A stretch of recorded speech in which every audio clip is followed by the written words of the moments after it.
Welcome back to Common Sense OT Security. Recently, Honeywell has published a report called the Cyberphysical 6, and we're going to discuss their findings.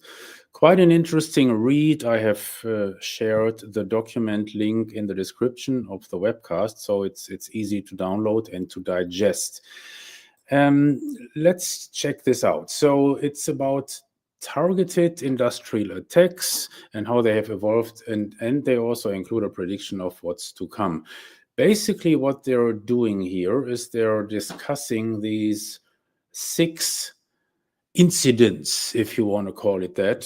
So it's part of those are cyber-physical malware, the other is cyber-physical attacks. We will get to those details later. And from that, they draw some conclusions. So let's check out their introduction.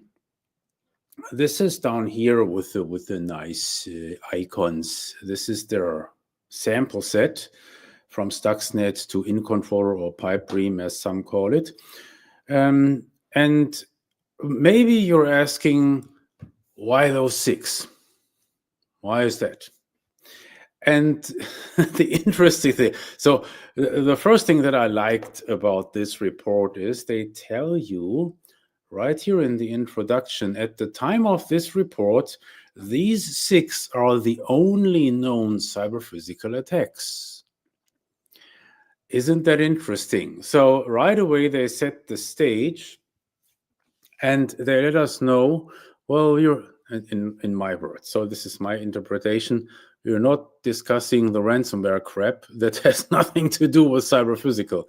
I like that a lot, so you don't hear about Colonial Pipeline and that other nonsense that has nothing to do with cyber-physical. So there are only those 6 known cyber-physical attacks. The next statement, I also like it a lot. Individual, they warrant a close study by anyone looking to secure an industrial or OT environment. I absolutely and wholeheartedly agree. If you want to understand cyber or OT security, cyber physical security, certainly you have to learn from attacks and malware on the record. So that is going to help us understand how an attacker might develop additional cyber-physical attacks and make predictions about what future attacks look like. Very strong intro, friends. I like it. And then they go into little detail on those 6 different samples. You don't expect a full-blown background study here. That's not necessary because all of these cases are well documented. There are only a couple of things I would like to add here to add some nuance. Stuxnet attacked that target with the intent to destroy it. Guys, that's not totally correct. Interesting tidbit here.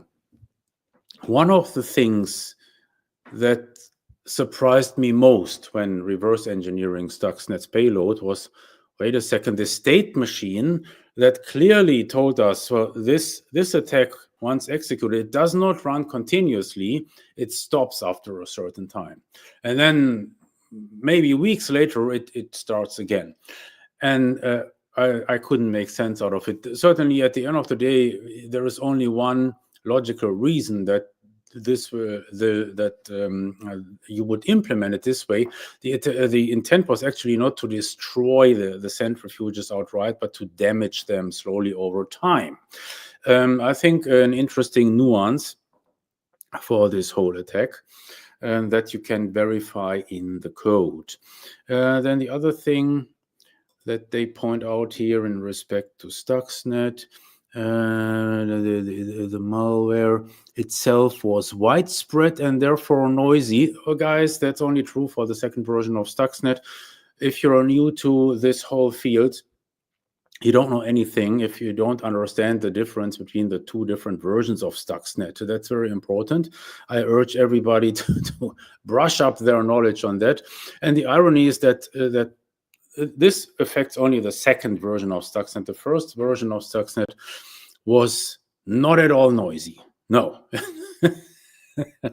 it was so stealthy that even VirusTotal did not detect the malicious parts of the malware, right? So and you will see that in my video, the Stuxnet story. It was just, no, VirusTotal didn't detect anything. And that's the opposite of noisy, my friends. Then they talk about Black Energy. So that's basically the attack against the Ukrainian power grid in 2015. I don't like this paragraph very much for a simple reason. So when you talk about the 2015 Ukraine attack, it was not that much cyber-physical malware. It was pretty much a live interaction by some malicious control engineers once that they had gotten access to that substation in Ukraine. And that was that has some forensic implications, because back in the days in 2015, the OT security community was expecting to finally find the smoking gun, the weapon, which we did in the case of Stuxnet. So in Stuxnet, you have the murder weapon, and from there, then you can, using your forensic analysis, you can see what the target actually was and how that whole thing worked. With Ukraine 2015, we didn't have that, and that caused some confusion, because it was simply expected that the attackers in this case would follow the same script, but they did not. So it was more about obtaining the access and then throwing all kinds of shit at the poor Ukrainian operators. So in my opinion, it's a little bit different. It's not as much cyber-physical malware. It's like certainly a cyber-physical attack. In case you forgot, that attack caused a power shutdown for roughly 200,000 households for 1 to 6 hours. While the malware itself wasn't overly sophisticated, according to resulted in extended blackouts. Yes, that's right. And more. So, to their credit, they point this out. So this is not that much a malware that's fully automated. It was more a successful exercise figuring out a concerted attack strategy rather than developing an attack framework. Absolutely correct. I'm glad that they point this out here. I have done a video on this, an explainer video. It's called Ukraine Revisited. You can easily find it on our YouTube channel if you want to learn about my take on the Ukraine 2015 attack. Next sample is Indestroyer. That was the Ukraine 2016 attack, which resulted in a power outage of 1/5 of Kiev's population for about 1 hour. So one could argue, well, this is certainly not a lot of damage that was accomplished. What I believe is interesting here to point out, this particular attack exploited a vulnerability in the firmware of the CProtect protective relay. So first of all, when it comes to protection systems and safety systems, we usually tend to put more scrutiny on those because we understand that things can go wrong very badly if those systems are compromised.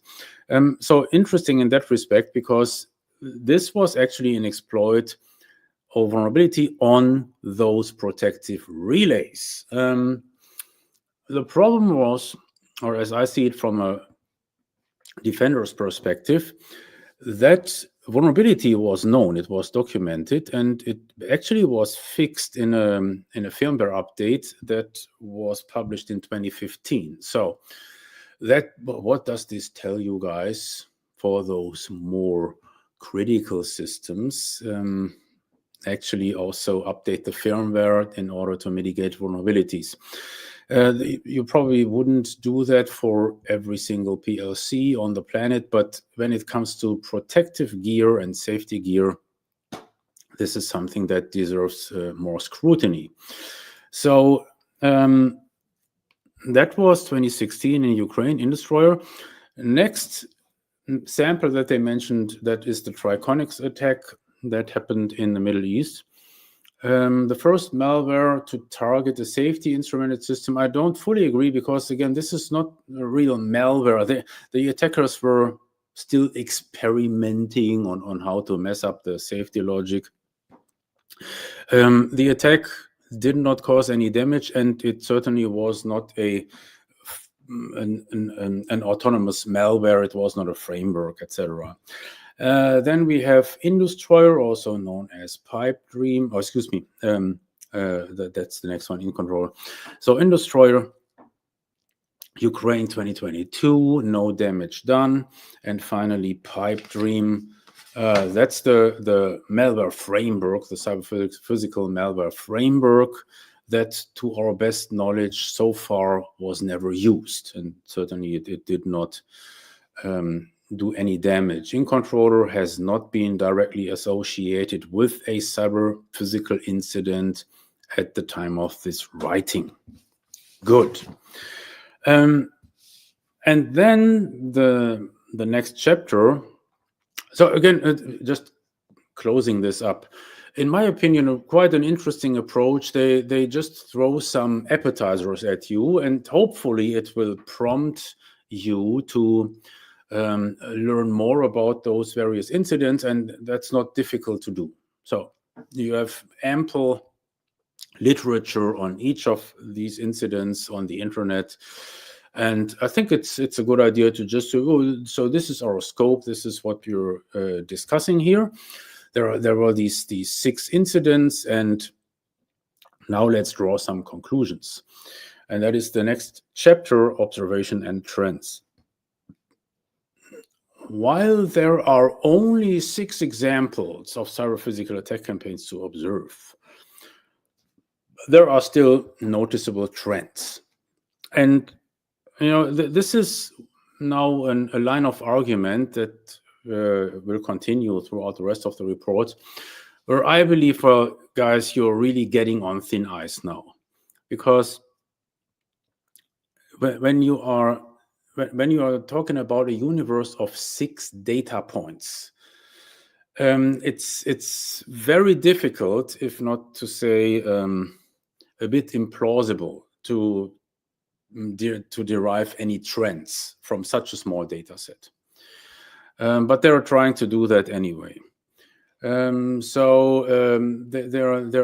especially to even make it worse, if you just consider that from those 6 samples, from those 6 incidents that they discuss, 3 of them were targeted to Ukraine, so on the Ukrainian power grid.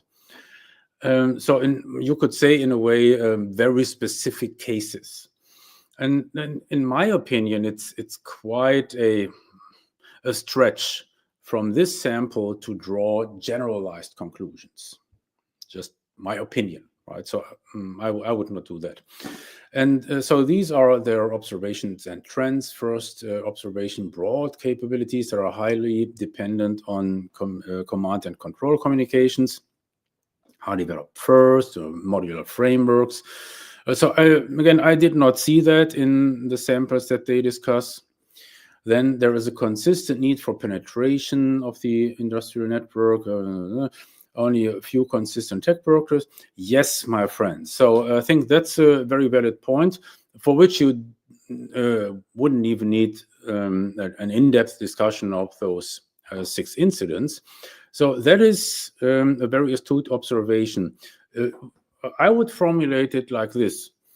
In OT, you will find such a target-rich environment with all those devices that are insecure by design, with the lack of any decent network security, etc., that basically the reason why, let me put it differently.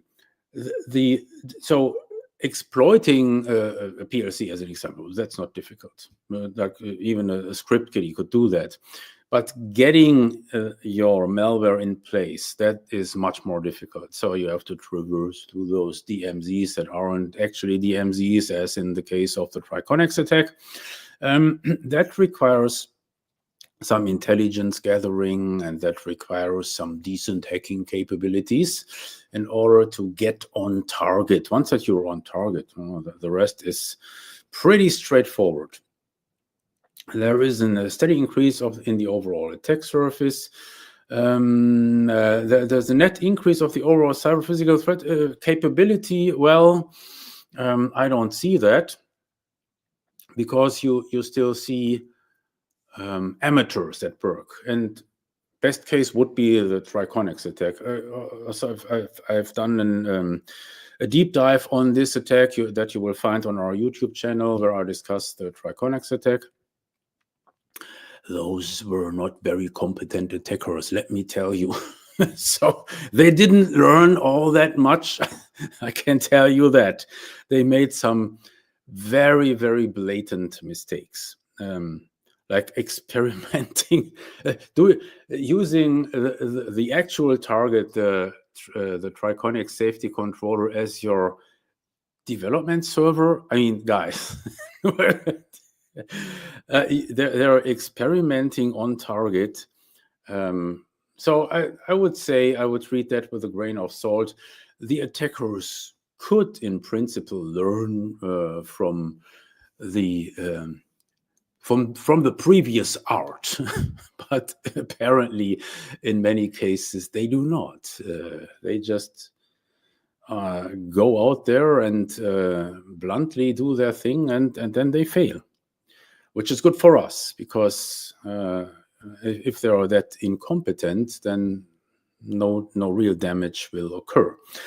Then there is a quickening pace of development with a dwindling delay between new cyber physical attacks. Guys, you're losing me here, I have to tell you, because again, from that sample size of 6, no, I don't see that dwindling delay between new cyber physical attacks. So unfortunately, they're watering their analysis down, in this man's opinion.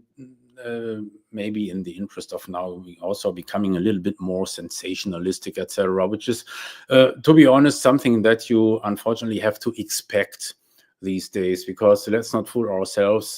This type of report is thrown out for free by the vendors in order to, in the interest of demand generation, as the marketeers call it. So they want to get the audience in a state of mind where, shit, the threat landscape is ever evolving, and it's getting always more dangerous. So you probably better invest more money in cyber physical protection.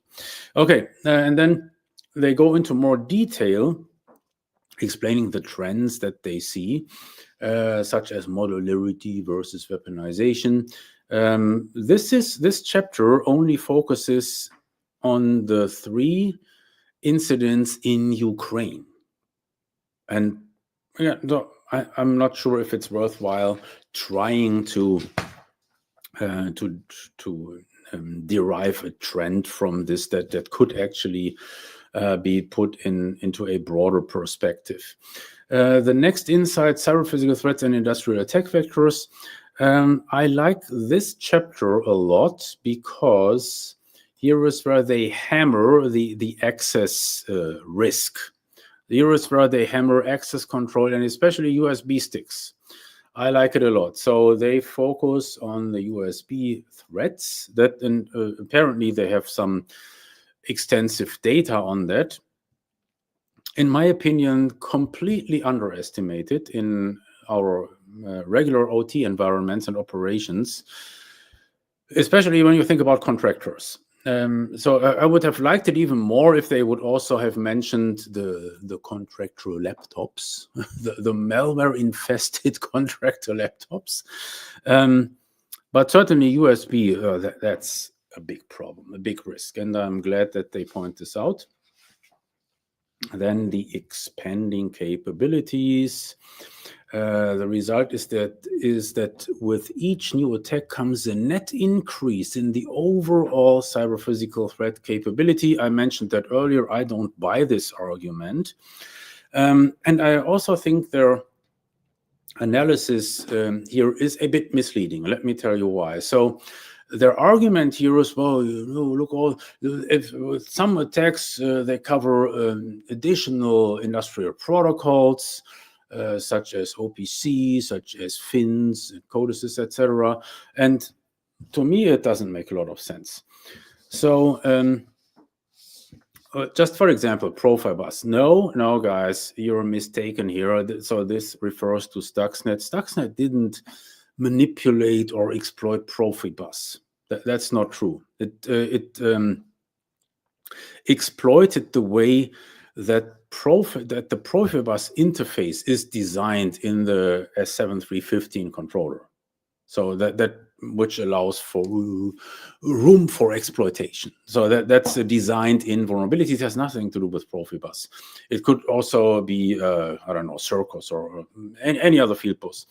So that, to me, it's totally irrelevant. And also, if you are a top-notch hacker, you'll probably say, why would I want to mess with Profibus? I mean, it's a dying technology. Certainly, there are still thousands of devices attached to Profibuses these days, but I would, in the interest of my self-esteem as a respected member of the hacker community, I would like to focus more on modern protocols and technologies such as Profinet or maybe even MQTT, right? So, because I don't want to be associated with those old farts who are still using Profibus. That doesn't make a lot of sense to me. Modbus, where we have seen that from day one. Remember when our good friend Eric Virus started the whole movement a long time ago, back in the 90s. This was his primary sample. Modbus, you just keep in mind, you can just write to those coils, and then you can manipulate the outputs. Okay, yeah, I give you that. OPC, I myself pointed it out. In case you didn't know, one of my first appearances at the S4 conference, that was in 2007, where I did a talk on how to exploit OPC DA. So that's well known. The other three here, IEC, that's totally limited to the electric sector. So if you want to do any damage outside of the electric sector, you will not benefit a lot from these protocol exploits here. Fins. For real? I mean, those Omron devices, who is interested in that? And finally, codices. Yeah, codices, I get it. But here is my point. So I don't want to bash this into externity. For this man, they failed to build an argument, because so what they're saying in a way is, well, the attack surface is growing bigger and bigger, because now the attackers, they have all this at their hands, all these capabilities. When they want to attack Profibus, they can steal from Stuxnet. When they want to attack the IEC protocols, they can steal from the Russian hackers, etc. Yeah, but why? So I think the point that they are missing here, and certainly you could not tie this necessarily to the 6 samples that they are focusing on. If I am interested as an attacker in broadening my scope, my field of opportunity, that would be easy to do, because I know what the major protocols are besides Modbus. So Modbus is one of them. The next one would be Ethernet IP. It's not on the list here. It was not exploited by those 6 malware samples that they discussed, but who cares? I don't need to copy and paste attack code from any of those other malware designers. I can build my Ethernet IP exploit kit from scratch. It's not that difficult to do. And then the third one here is Siemens S7. So if I'm interested in broadening my outreach, I don't need that insight that you might gain from those attacks on the record. If OPCDA, it's easy to do. So doesn't convince me here. They don't drive this point home. Building upon previous capabilities, the number of industrial protocols that can be directly manipulated continues to grow. Well, who cares? Because it's not about the number of industrial protocols, it's about the reach of those protocols. And again, take Omron fins as an example, tiny outreach. Certainly very much different with codices, and there are these other examples that I mentioned.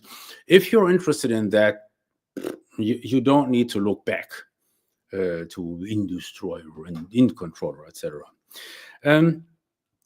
Next insight here, frequency of new cyber physical attack capabilities.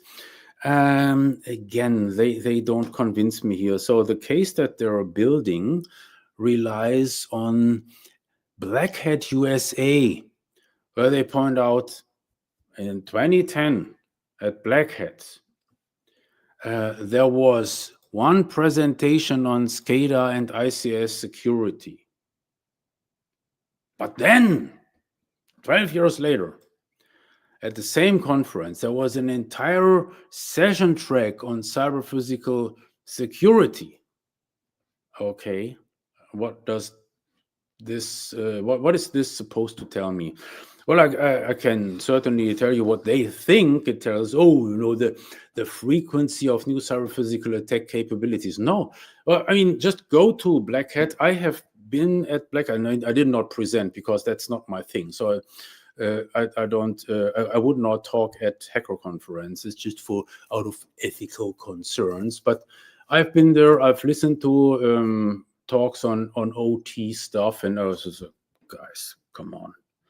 You would definitely not be able to do that same talk at S4 as an example, because Dale would say, no thanks. So you just go to Black Hat. No, you will be fine at Black Hat. So that is another argument that I don't buy. That's not new cyber physical attack capabilities.